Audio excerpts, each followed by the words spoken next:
So, welcome back to the post-summer edition of the podcast that is Life After Work, where four blokes who all happen to be celebrating the second phase of their careers all get together and talk about their life after work. Funny enough, that's why we call it Life After Work. So we've been away for about 8 weeks. With me are the usual suspects, all back together, all looking quite well for the summer breaks. So in no particular order, I'll go below me because it is former dentist to the stars, Mr. Ash Sharma. How are you, Ash? All well. Good to see you all again. It's been a while, hasn't it? It's been a while. You've been watching much cricket. I know you like a bit of cricket. Oh yes, yeah. Caught up with a bit of cricket. Watched the remaining Test match between. Actually, went the India-England game, and then we watched the T20 in South Africa. Yeah, it's good. Yeah. Oh, good. Right, we'll be catching up with him. And over to our left is the sort of sport and fitness guru. That'd be Paul then. Mr. Phil Harrison. Phil, how are you? Yeah, very good. Thanks, Rod. Hi, Rod. Hi, chaps. Actually, we told Rod in the preamble, didn't tell you guys, one thing I've been doing is recovering from COVID. So there's something that's been off the agenda for quite a while, but I can bring that back onto the agenda now. Whether I'm the first of the winter wave, I don't know, but having dodged it successfully for 2 years, wow, it finally got me, and I've no idea where I got it from. It's quite. You know what variant it was? I don't know. I honestly don't know. I presume what's the prevalent one at the moment? Omicron. We're still on Omicron. Is it still Omicron? I don't know. That's the point. That's what I mean. It seems to be yesterday's news, but I suspect that it might be tomorrow's news. It's just called Macron these days, by the way. Macron, the French version. Just dropped it over. And the one who actually should be looking more tanned than any of us because of his life in the Greek Isles is the author, the podcaster, the poet, Mr. Paul Davis. What about you, Paul? Good afternoon to you all, gentlemen. I'm a little concerned about Phil and his COVID because obviously we're Zooming. Will my computer get a virus? Absolutely, yeah. Just turn your microphone down and you'll be all right. And Macron, is that not a cash and carry in Ecclesway? Yeah, well, maybe he thinks he is. Anyway, so your summers, before we get on to the more recent news, how were your summers? What did you do? Did anybody get up to anything interesting at all? Deadly silence. He's raised the bar too high there, but I did go to quite a few Indian weddings actually, because one of my things is playing the trumpet in the band. One of the bands is an Indian wedding band. So I'm saying that by next year I might have been to more than Ash. So what kind of music do they play? Is it the Bhangra Indian brass band fusion? It's full on. As far as I know it, I mean, you'll know it better than I would, of course. But I'm told it's Bhangra and Bollywood tunes. There's some traditional. Good. I don't know if some of those, whether they're the traditional wedding ones, but there are some traditional wedding songs, and I don't know if some are more just popular songs from Bollywood. So do you get to sample the food as well? Absolutely. Then? Do you know what a delight that is? The food is wonderful. Now you're talking. Absolutely, and so hospitable. And even as just you're a hired band just to do often just a little part of it. But you're always made welcome to. It's like come and have some food if you want, sort of thing. It's not like they've got a seat at the table for you, but you're more than welcome to serve you some food, which I think is supremely hospitable, and it's lovely. So is your whole musical set then Indian music, Bhangra music? Is that what you do? That band is. I mean, there's a couple of, you mentioned the word fusion, Ash. We've done so it's got the dole drums. The band is 2 dole drums, which are how would you describe them, Ash? That's sort of a big tom-tom type drum, double-ended with a low drum. Yeah. Occasionally we had a snare, but it's basically two dole drums, a trombone and a trumpet to provide the music. For Ash's benefit, there's Gornal Ish, right, Churalia. I'm hoping you're recognizing these song names. Dasjar. So I don't know. All right. And I know is that you don't want to be stood next to anyone playing one of those drums, basically. Oh, crikey! Yeah, they're telling me I'm having to wear earplugs just because it's so. Even just 2 drums can make a heck of a noise, and in any sort of enclosed environment, it's quite a sound. So we do a fusion version of "We Will Rock You" and the theme from Rocky with the doldrums as well. So it sounds quite interesting. As well as traditional Indian music as well. Well, as I say, that is mainly it's traditional Indian music, but then we do a tune that's a mix of those. Obviously, they're Western tunes. "We Will Rock You" and the theme from Rocky, done in that style with the doldrums, and it works really well. You need to send me some recordings. I'll play it. I would be really interested to hear those. I really would. Well, I'm sure. And we did so it's basically weddings, but we did get asked to go to the Rotherham show every year. Rotherham, sponsored by the council, puts on it's a mini festival of cultural stuff. So they thought we were an interesting cultural exhibit. So we got you ever get to strut your stuff as well, Phil? I think I would be okay. Some do it better than others, don't they? But I've got the I wouldn't say I've got the hang of the dancing, but I've certainly got the measure of it. I know what it looks like and how to do it now. So I think we need to see this, don't we? We need to see the video. We need to see the video. We do. I'll try and I might try and dig something out that's representative of what we've done. So anyway, it's a bit of fun. So that's one thing I've been up to. And does it pay well, by the way? Not really. I do it for fun. It's not. You do it for the food. Stop lying. Yeah, samosas, don't you? Absolutely. I mean, there is a fee for the band, but it covers costs, sort of thing. It's particularly going to Rotherham, we probably spent more than we got back from it. So it's good. It's not done for the money. Mr. Davis, how has the Greek Isles been this summer? It's been absolutely jam-packed with tourists. It's like you really see the difference from the last 2 years when they were just trickling in to this. Obviously, everything being open because you don't need the COVID passports anymore. You basically just need your passport to travel. That's all you need. So it's been from all over the world. There's Italy, Greeks from other islands, the Spanish, the Germans, Polish, a lot of Polish, the UK, of course, have come over here, absolutely flooded. And you know, it's funny. I don't. I get very agoraphobic. Yeah, I do like the solitude. I like the winter, because it's nice and quiet. But it's, you know, in the sort of winter, early spring, you look at some restaurants.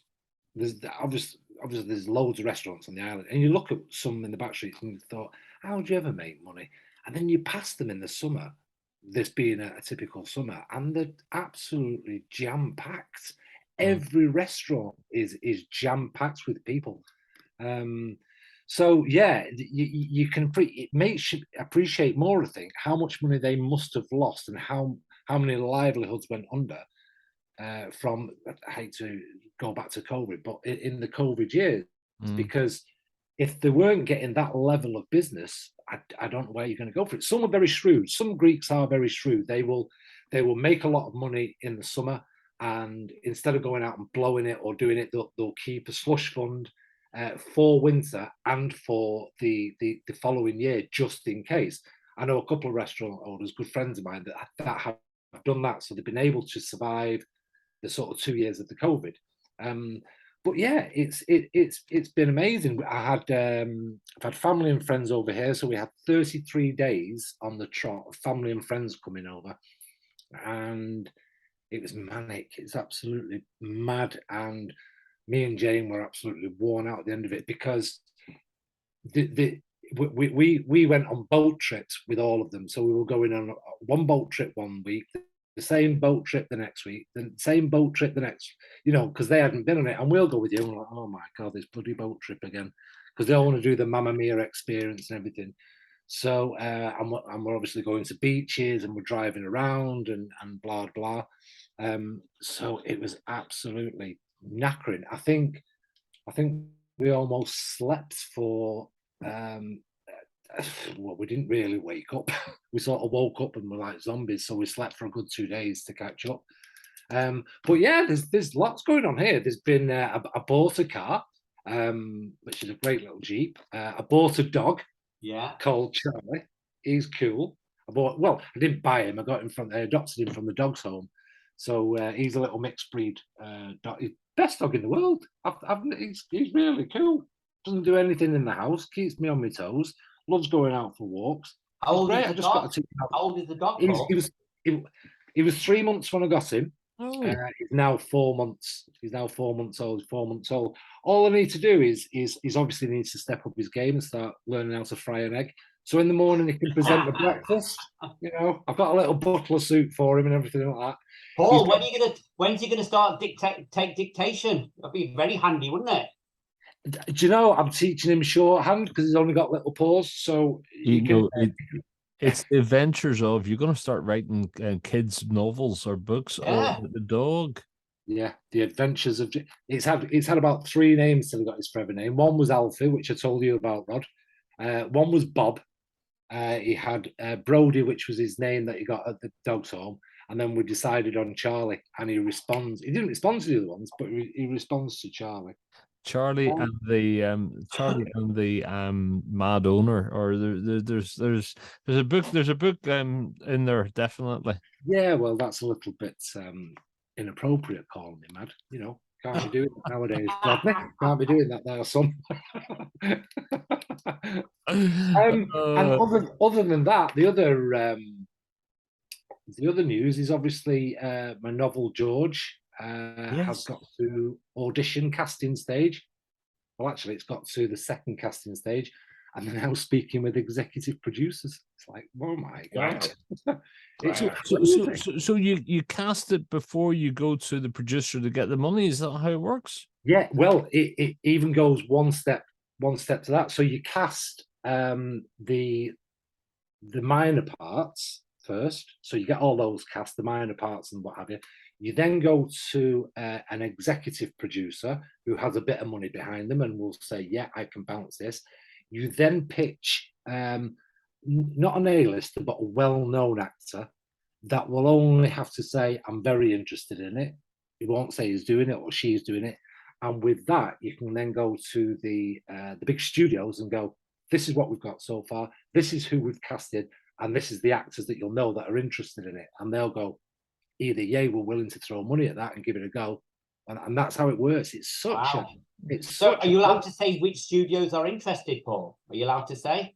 I can't really say, because if I was to say something like Paramount, you might think it's Paramount. So I can't say anything of that. So it's universal, the number, isn't it? Really? Yeah, it could be anything. It's of Paramount's importance that I don't tell you.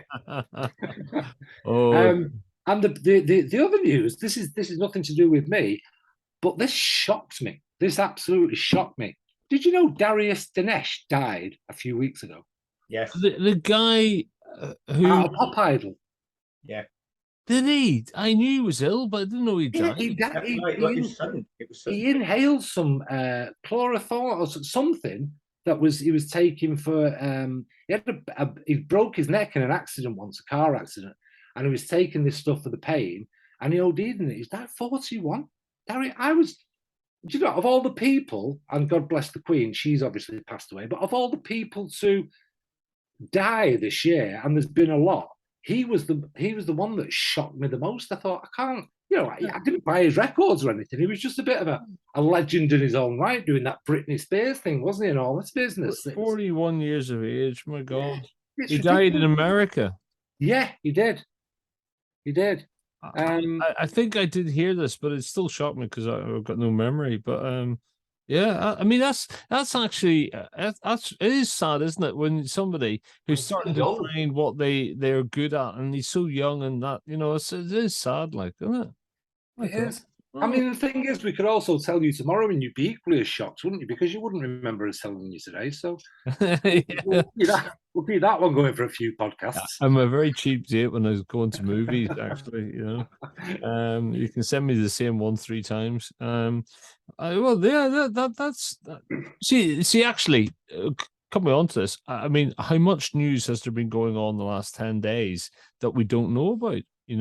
It's been buried under everything that's been going on. It's a very good point, Rod. It would have been a really good week to bury bad news, as they say, but it's a really well-made point that stuff happening, it must be happening around the world all the time. And then because there's been obviously the Queen's death and funeral that's dominated the news and the airtime. None of the other stuff gets certainly half as much, if any, airtime, and it does. We're very much conditioned by what we're given on the news. You're absolutely right. I'll give you another example. Now, forgive me if I get the name of the first person that died wrong, but I'm sure it was. So when Michael Jackson died, the news was flooded with Michael Jackson. He's died. This has happened. This has happened. Every news channel. On the same day, Farrah Fawcett Majors died, and nobody give her a look in. Now I remember, as you boys probably, in Charlie's Angels and being married to Lee Majors. So I kind of grew up with Farrah Fawcett Majors, not physically, which was a shame, but you know, in the 70s and 80s, and she died on the. I'm sure it was Michael Jackson. She died on the same day, but she never got a mention. Crazy. And it's that conditioning, isn't it? It's that conditioning. It's bugged me actually over the summer about the war in Ukraine, and you realize there's a pattern with the media, and that they go all in on the big story, and it's what you get wall to wall. And then as soon as there's an opportunity to switch it to something else, they just switch it. And you know, really bugged me about Ukraine, because it was suddenly like, oh, and this is not connected with the Queen's death, because it was well before that. They just decided to switch it because it had got a bit almost like it was boring. It's absolutely how the news works, doesn't it? It can't. It doesn't believe in maintaining the focus. Something's not news if it's become the normality, as it were. So if it goes on too long, it's almost like, now we've reported that. Now we've got to find the new thing. And the last, and I think I'm right in saying the last 10 days has been a massive offensive by the Ukrainian forces that pushed the Russians back massively, and it's going to put Putin under a lot of pressure. But of course, that's been missed, really. You know. Do you know? I mean, to be fair, that did get some coverage, but I take your point that that would be really fascinating to have the extended analysis of that. There's so many questions you can ask about that and the implications of what it all means, and if you look at, you know, during this Ukrainian offensive, it's horrendous discoveries of these mass graves they found as well, which hasn't really been talked about in proper detail, because that's absolutely awful. Things get mentioned as bullet headlines and then don't get exactly. It's not explored properly, is it?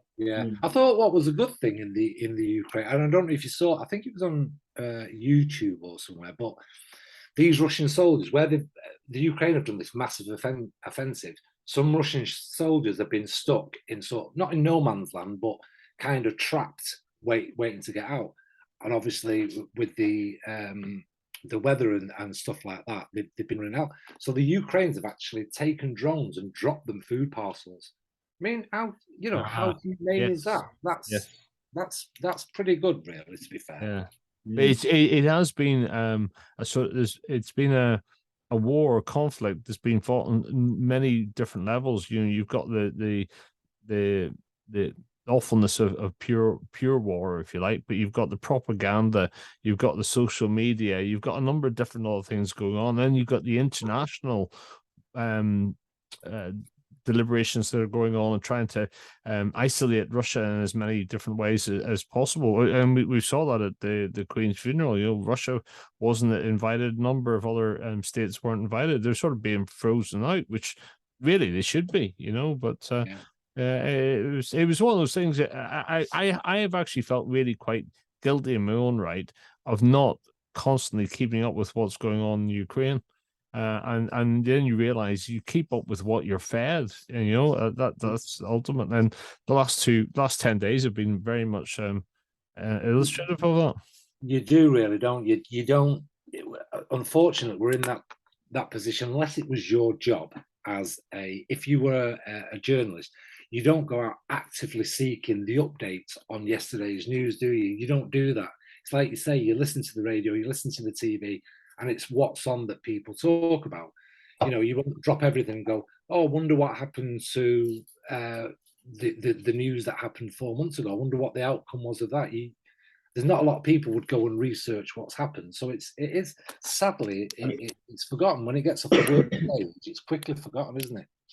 It was a tricky position for the media, I'm sure, this week, because they had the death on Thursday, was it? I'll just check the days.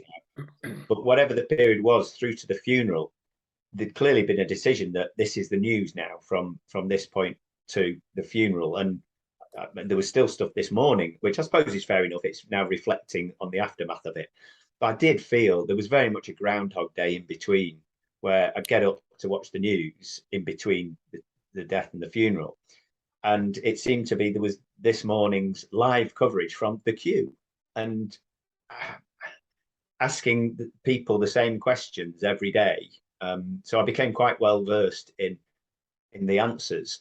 And it just I thought I started to feel they'd made a mistake here. I don't know what the right thing to do would have been. You need to reflect that there's this ongoing public state of mourning going on as a nation and be respectful.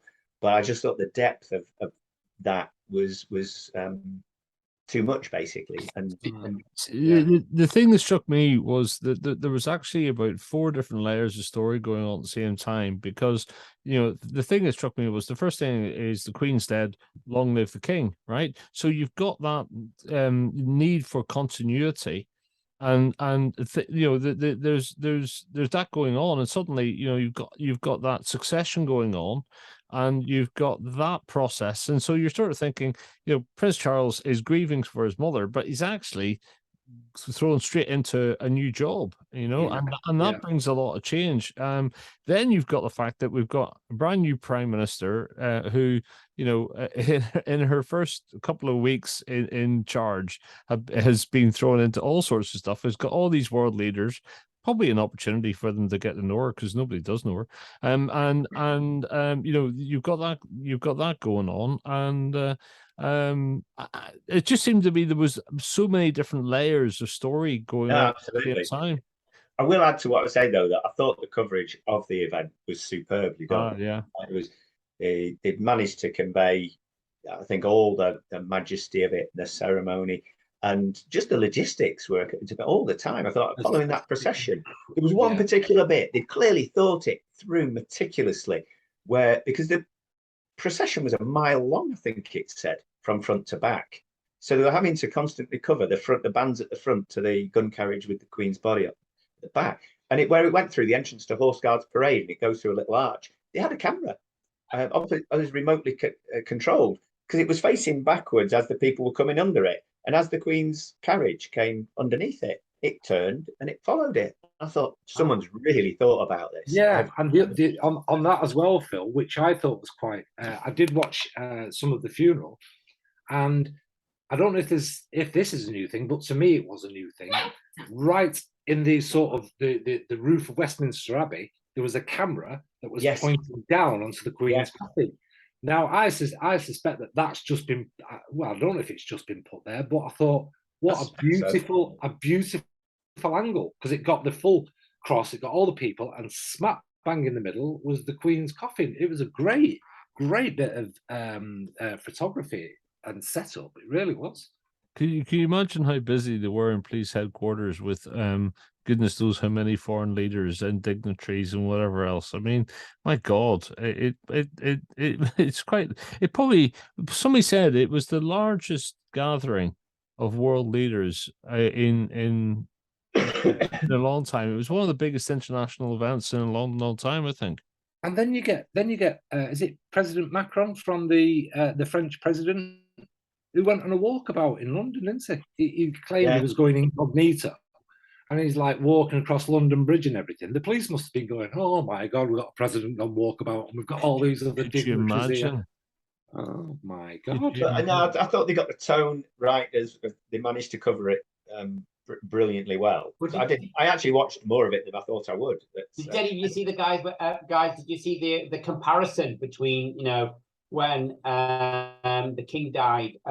When was it? 52, when they actually showed the people showing the respect, the queue then and the queue now. Nothing real. Obviously, the dress had changed, people wearing hats and all that sort of thing. But it's very similar, isn't it? The same sort of depth of feeling. The headlines were very, very, very much the same. The queues, and then the people coming out to show the respect. Nothing really changes in that sense, does it? Yeah. Fair play to Beckham as well. Absolutely Oh, going man. in the queue. Yeah. He didn't take the VIP queue. He stood No. and he waited his 12 hours or whatever and Yeah. talked to people. Yeah, you're Aren't some absolutely people right. getting pelters for taking the queue, though, aren't they? For jumping the queue. Well, Are Phil and Holly got it, didn't they? I didn't Yeah, they did. story Yeah. about it, but somehow they with the press, even though they're media rather than press, did they use the press queue or something? I don't know. I don't know, but I'd have let Holly in first, mate. Just saying.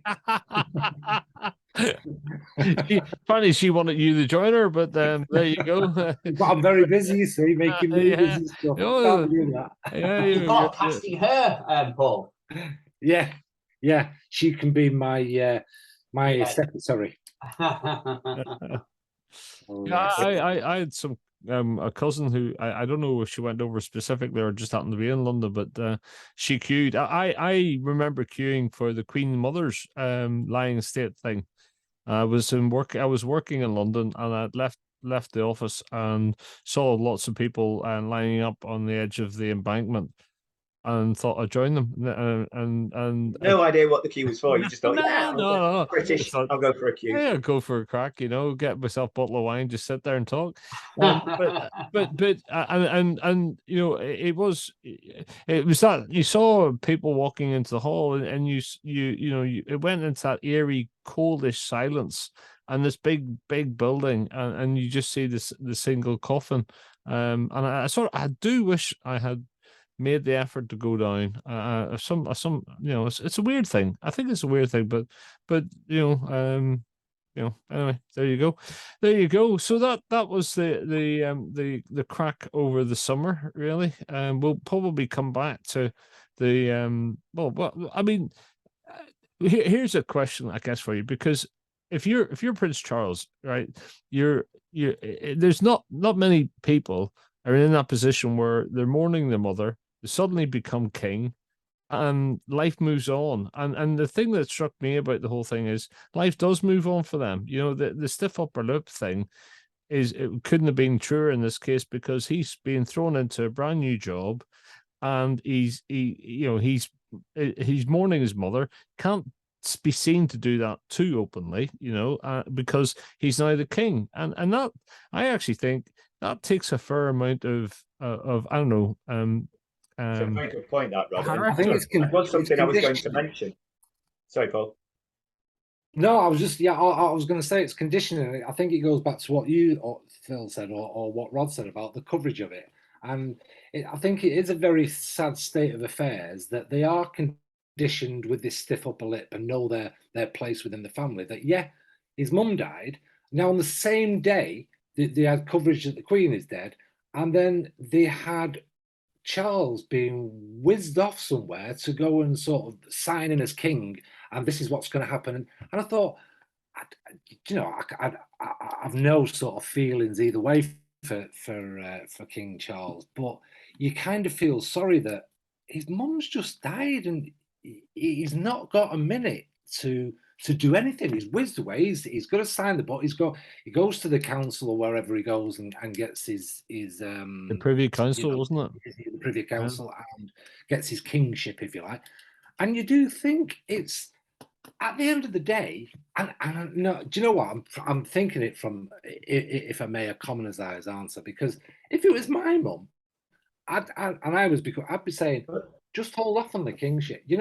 I don't need to be king straight away. I want to more. Well, that's the point, they do. But no, you're absolutely right to think of it as you say, as a commoner, because the whole point is we're all people. So, and they're people too, and so you're absolutely right to focus on that. And I was going to comment that I thought they did a really good thing. Whether they always do this, I don't know. But yes, when it all happens, the minute the second the Queen dies, and that can't wait in terms of the accession. So there's certain stuff that has to be done, and then it's a state funeral, it's a public process. But what they did, so that went on, I thought on the day, the way I understood it was, so you had the night before, there was a big banquet type thing, reception for all the world dignitaries. Then they had the Westminster Abbey service, the Queen. She gets moved off to Windsor, where there's another more, I don't know whether intimate service, a smaller affair anyway. But then I think at 7 o'clock or whatever it was, sometime around there, the doors shut on the publicness of it all. and that state funeral bit is done. And then I believe there was a family ceremony, if that's again the right word, held in the chapel in Windsor after that point. And on top of that, now that that's all done, the royal family have got a week of mourning. So what we've just been through is a week of country mourning, official mourning, the state bit, the public bit. I think it's quite right, because as you say, Paul, this all happened, and he's got to grieve for his mother here. These are human beings, and he won't have had a chance, absolutely no chance to do that. He's been in public, he's got all the public duty to deal with. So I think it's absolutely right now that they get, who's decreed this, I don't know, but there is a week now for the royal family of private mourning. So I presume they're relieved of all duties for the next week. So can I ask this question? Because I thought I knew the answer to this, but I genuinely don't know. So I'll throw it out to you guys. I understood that when a monarch dies, the next in throne, like today, is immediately becomes the king and is thrown into this, or the queen, whatever, thrown into it, blah, blah, blah, blah. But I always thought that was not so much a tradition, but a necessity for kings and queens in the times when we were fighting against the French and the Crusade, because they didn't want to see England or any other country, but England as weak without a monarchy. So if one died, another one would replace straight away that day. Absolutely. And it kind of, if that's the way it was, you kind of think now, well, hang on a minute, we're not in that medieval era where the French are going to invade Dover and take over like William the Conqueror did, because we haven't got a king straight away, or we haven't got a queen straight away. So my question is, do you guys think the experience of the changing of monarchs is necessary in today's society, or should Charles have been allowed to sort of take a breath and accept that, you know what, I'm king, or has he known all his life? I don't know. Well, I don't Paul, know. It happens anyway, regardless of what. When's the coronation? Do we know when that's next year? 6 months time or something. So is that not when he officially becomes king anyway? No, he's already king.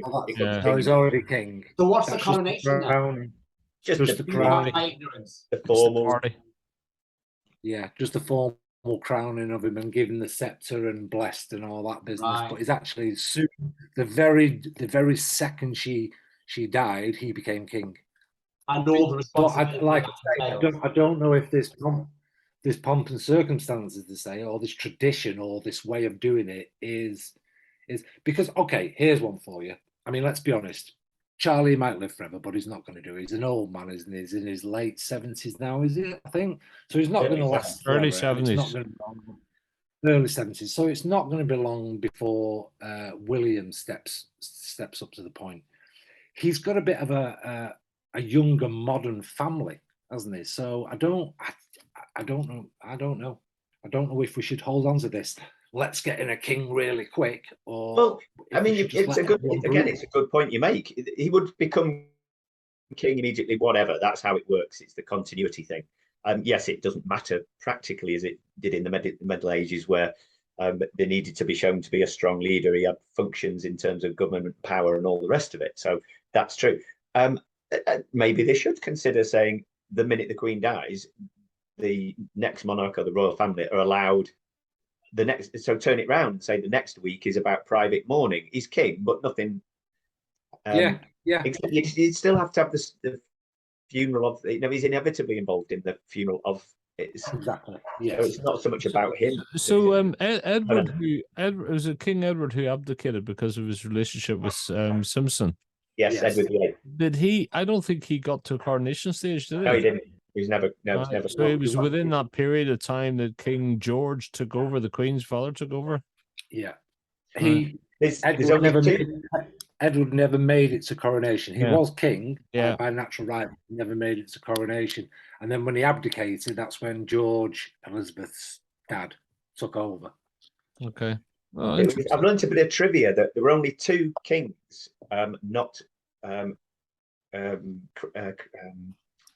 crowned in Westminster Abbey. Every king and queen has been crowned in Westminster Abbey. I think I might know the answer. Since whenever, about 1200 or something like that. 1066. Since 1066, Westminster Abbey is the scene of all the coronations. There are 2 that weren't. What? Edward VIII was one. I was going to say Edward VIII. Yeah, that's the one you just mentioned, the one who abdicated before he got to coronation. Was it William the Conqueror? No, I think he was the one who started it. First one, wasn't he? Henry VIII. No, he was. Well, I'll put you out your misery because I wouldn't have known it. Well, I'm not. But Guys, we're back. Edward V. It was one of the the princes in the tower thing. Oh, right. So yes. On his father's death, he was a 13-year-old boy, I think, and so he again, going back to our point, he immediately becomes king. He's proclaimed king. And I don't know. This is about 1483, I think. Having read it yesterday, I might have forgotten it already. And Duke of York, his uncle, thought, no, you're not. I'm having the throne. Like you said, Richard III, wasn't it? Basically, the twins in the tower, and and he dragged him off. He dragged him off and put him in the Tower of London, and then shortly afterwards got his brother. The other, presumably, he was a Richard as well. So, and then they were the princes in the Tower who they ended up suffocating and killing in the Tower. So Edward V was the only other one who wasn't crowned in Westminster Abbey. I find it both extremely interesting, but very, very dark. Yeah, absolutely. What they would do to become king or next in line. Yeah. It's like, the thing that struck me is I think you saw immediately a different style of monarchy in the way that Charles greeted the people and engaged with them that you wouldn't have seen, I don't think, 20 years ago, even from him. The style immediately was much more open, I felt. Do you know what? I absolutely agree with you, because, and I'll tell you why I agree with you. My recollection of when he was a Prince Charles, and I'm talking a few weeks ago when he was on TV, he still looked, with respect, sir, he still looks a bit of a bumbling idiot. Since he's become king, he looks like a king. It's really, really strange. The way he holds himself, the way, like you say, Rod, he greets people, he actually looks like a king. And I don't know how that transformation from this bumbling idiot to actually looking like a king, because nothing's changed.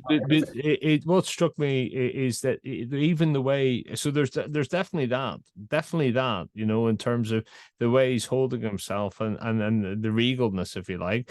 But it's almost like, because he's been waiting to do this for years, but it's one of the strangest things that you have to wait till your parent dies before you become a successor. I find it really weird, Well, I agree with you there, but that was occurring to me, thinking he must be conflicted massively. Like I say, he's grieving his mother, but at the same time, he must think, yes, I finally got to the top job. Yeah, because he's been waiting for this for years. For 50 years. But the other thing struck me was, William's looking on, and I may have said this earlier in the podcast, but for a long time, I thought actually the best thing for the monarchy would have been that it passed over Charles and went straight to a younger family, if you like, to breathe some new life into it. But then I look at William looking on and thinking, you've got a young family, and this is a heck of a lot of responsibility, a lot of pressure. Now, your grandmother might have done it at the age of 24, but they were very exceptional circumstances. He probably needs that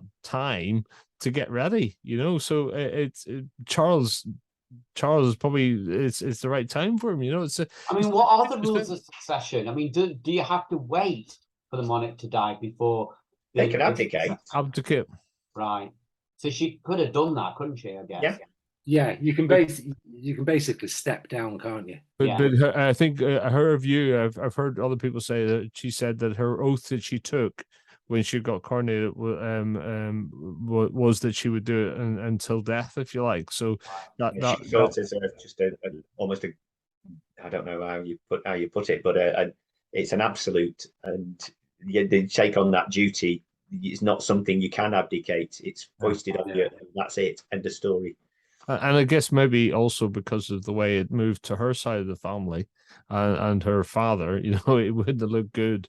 Maybe, Right, you know, there's that element of it as well. But Yeah. you know, weird sentiments, you know, and you know, people queuing for 12, 15 hours, and you know, good in a way, and you know, I got to say, I think I've said this maybe off camera before, but you know, actually, this country's good at these big affairs. Now, it's very sad this on somebody's death, but the way that it was carried out, you imagine it was carried out to her strict instructions in a lot of detail. And you know, the way that they could do that in a short period of time, I think it's quite impressive, actually. You know, do you think because the Queen was obviously brought in as Queen in a very particular era, and when I say very particular era, you didn't speak until you spoke. I know she was the Queen, but you know she had a certain set of rules that were passed down. Do you think Charles as King will be more vocal in that duty than Yes. Elizabeth was as Queen? Yes. Do you know, like he does speak his mind, doesn't he? So I'm wondering if I think it's on. It may still be somewhat toned down from where he would be, but I think that he would find it very hard if he wasn't allowed to have some sort of voice. If he doesn't, then fair play. He's obviously respecting the position, but When you say a voice on what? Vocal on what kind of thing? avoid. Well, he's In the very vocal on environment. green issues, isn't he? He's very vocal on oh God, what's the word? Architecture. Yeah, architecture. Well, yeah, whatever. I think- Actually, in general. yeah, he is He will because he have to doesn't tread like. more. Yeah. I mean, the whole thing's a bit bizarre. Obviously, it's not the time for a full-blown debate about monarchy, but there is a bizarreness to it. And one of the bizarrenesses is that he will have to tone down what he's vocal about. He can't go anywhere near politics. That's one of the points of having That wasn't my question. Oh, sorry. I thought it was. My question was, yes, we think as a royal he shouldn't be doing that. The question was, do you think he will? Oh, I think he will tone it down because I think he will recognize. I do because it will get, put it this way, I think he will get heavily criticized if he's overtly political because, okay, architecture isn't. He won't give a toss. Well, well, we have this thing called the Parliament, and every year they vote the money, and if he gets too political, it's a very dangerous path for a monarch to tread to get involved in politics. I bet you Liz Truss is hoping that he pipes it down because she's already had quite an eventful couple of weeks in as our premier. You know, I don't think she wants Charlie wading in on too many agenda items, does she? Really? I mean, I don't know what the point is anyway, but if there is a point, it's that they're non-political as a non-political head of state figurehead. So I think to answer your question, Paul, yes, I think he will recognise that he has to in a way. His big issue is the Commonwealth because haven't Australia and Canada already declared that they will? Well, Canada certainly has declared they'll be voting for moving to a republic, breaking Really? the Commonwealth. Right. Yeah, I believe so. So his biggest issue, well, not as Australia big, were making those noises as well, weren't they, a few years ago? it's republic. if he looks at his legacy as his mother and the Commonwealth being part of that, Charles is going to probably be dealing with the breakup of the Commonwealth. Now, you might turn around and say, well, actually, what is the benefit, you know, ultimately? And actually, does he have much more national issues that he could be helping with? For example, you know, like the Prince's Trust. For me, you'd be looking at the Prince's Trust and saying, right, how does that properly hand over? But does he create a King's Trust and something that pass it over to his children? Well, pass it over to William, but do something slightly different.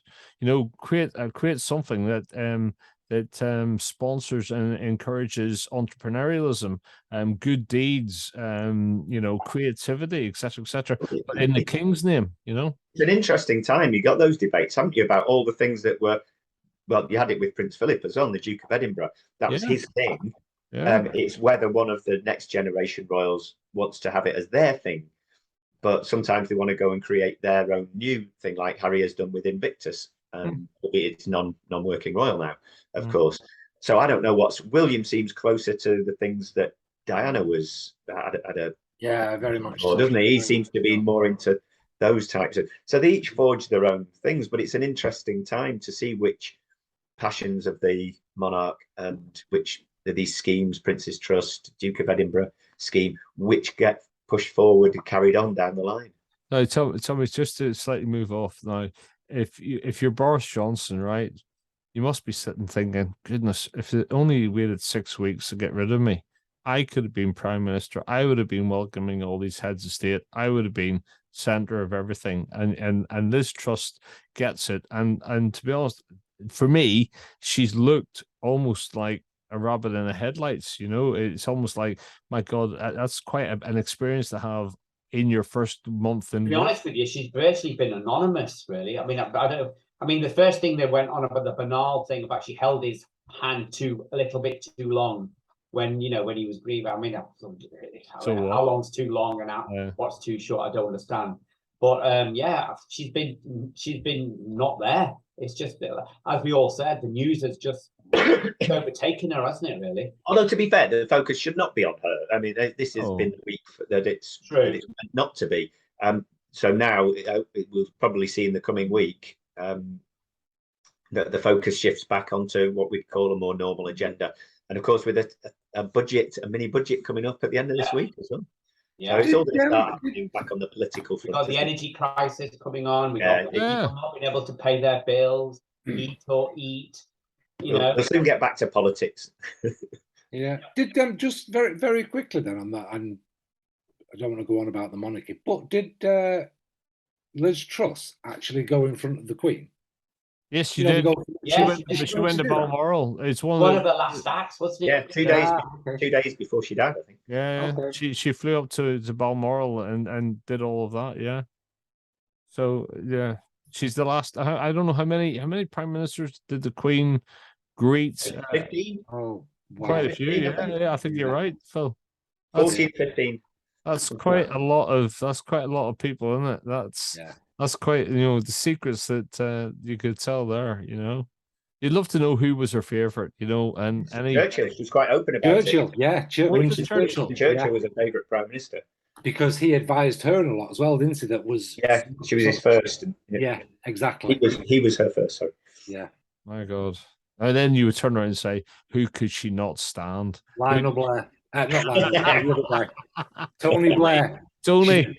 She did not. I don't think she liked Lionel either. I think he probably turned up and went, "Hey, Queenie, what about you?" Type thing. She thought it was too. She thought it was too familiar and too jokey to be.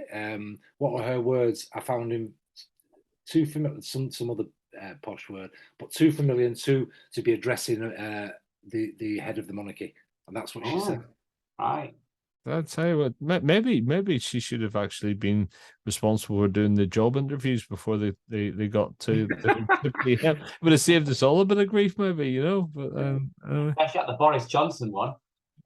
Well, he must be spitting chips that he didn't get another 8 weeks, because he would have been the one that would have wanted to be in front and center, He must be spitting chips, but. My assessment of his character is exactly that, and possibly what might have even been going on through his mind is appear totally statesman-like in a way that he never can really. He never was. But if it had imbued him with a sense of statesmanship, and he'd have been thinking, I'm sure, can I get out of this now? Can I carry on? If I can somehow change the image on the world stage. Exactly that. And he would have done, even if he hadn't changed that much. If he'd have still been prime minister at this ceremony, this state funeral, he would still be prime minister. He wouldn't. That would all his stupidness, because he's represented the country in that special moment. He'd have signed his thing for another 2 years at least. Well, the